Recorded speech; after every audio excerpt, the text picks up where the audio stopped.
નમસ્કાર મિત્રો, હું આર.કે. ચાંગાણી ફરી એક વખત આપણી સમક્ષ હાજર છું નવા વિડીયો સાથે. મિત્રો, આ દુનિયાની કંઈક એવી માયાજાળ છે, એવા ચક્રવ્યૂહ છે જેની અંદર માણસ છે ને ઉલઝતો જાય. સામાન્ય રીતે આપણે 4 વસ્તુઓનું ધ્યાન રાખવું જોઈએ. પહેલી કઈ તો કે તમે ક્યારેય કોઈને સંતુષ્ટ નહીં કરી શકો. બીજું કે તમે તમારી જવાબદારી ક્યારેય સંપૂર્ણ પૂરી કરી નહીં શકો. અને ત્રીજી, બીજા માટે ગમે તેટલું જીવવું, માણસ તમારી કદર નહીં કરે.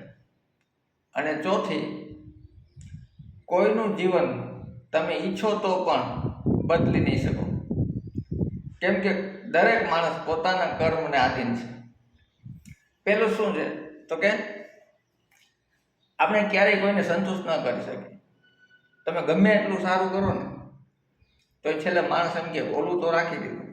ઘરે તમારી ઘરે મહેમાન આવ્યો હોય ને, તમે કદાચ એને લાડવા ખવડાવો, જો ચા પાવાનો બાકી રહી ગયો હોય ને તો એમ કે બધુંય બરોબર પણ ચા ન પાયો.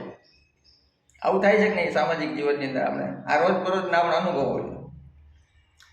મિત્રો, જૂના યુગની અંદર આપણે બ્રાહ્મણ ભોજન હતું. અત્યારે બ્રાહ્મણો ભોજન કરાવે છે, કેમ કે બ્રાહ્મણને તમે ગમે એટલા પૈસા આપો ને એ સંતુષ્ટ ન થાય.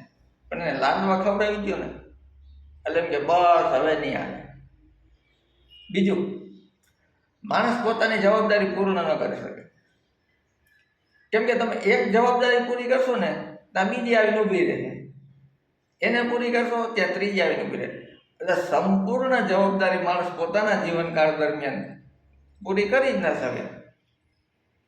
અને ત્રીજું શું હતું તો બીજા માટે ગમે એટલું જીવો, માણસ એની કદર કરવાનું જ નથી. ખાસ કરીને નવરા માણસ પાછળથી એમ કે જ આવી નવરો છે ને આટલું આટલું કર્યું ને પણ ઓલું ન કર્યું.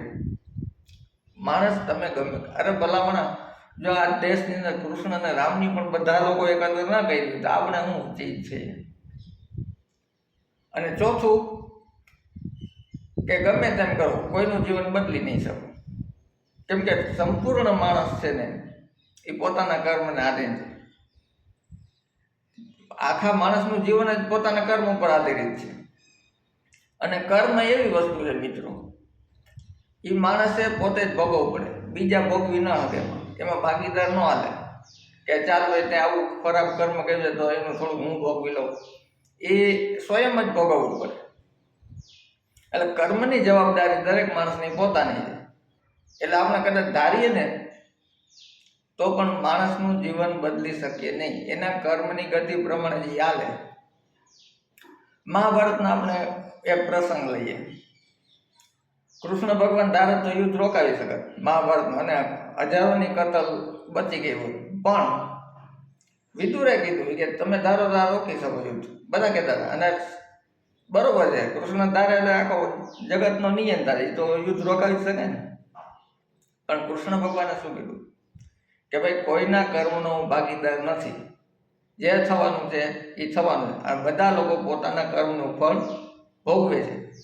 તો છેલ્લે ટૂંકમાં કે માણસ આપણે થઈને આવ્યા હોય, 50-60 વર્ષનું આયુષ્ય જીવીએ તો છેલ્લે આ બધી વસ્તુઓની માયાજાળમાં ન પડીએ અને છેલ્લા 5-10 વર્ષ આપણી જિંદગીના હોય એને આપણા માટે જીવીએ, આપણા આગલા ભવ માટે જીવીએ.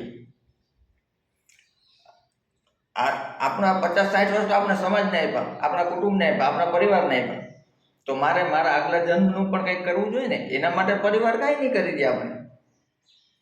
એટલે જૂના કાળની અંદર રાજાઓ પણ આખું રાજપાટ એના છોકરાઓને આપી અને વનની અંદર વ્યા જતા.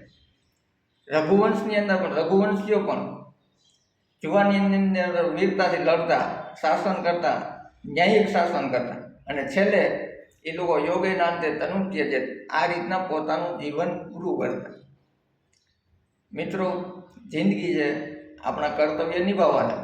લોકોને સંતુષ્ટિ થાય કે ન થાય, લોકોને આપણે ઈચ્છાઓ પૂરી કરી શકીએ કે ન કરી શકીએ, પણ મારી જિંદગીના છેલ્લા દિવસો, છેલ્લા વર્ષો એવા હોવા જોઈએ જે આ ભવમાંથી ભાથું લઈને હું આવતા ભવમાં જાઉં. તો આવી આપણી સંસ્કૃતિ સમજણપૂર્વક એનો અભ્યાસ કરીએ, દરરોજ થોડો થોડો કરીએ. આપણે બધા ધંધાદારી માણસો છે, એટલો બધો ટાઈમ ન હોય કદાચ, તો મજા આવશે જીવન જીવવાની. તો આજે આપણે અહીંયા પૂરું કરીએ, ફરી મળીશું નવા વિડીયો સાથે. ધન્યવાદ. Thanks for watching. ધન્યવાદ.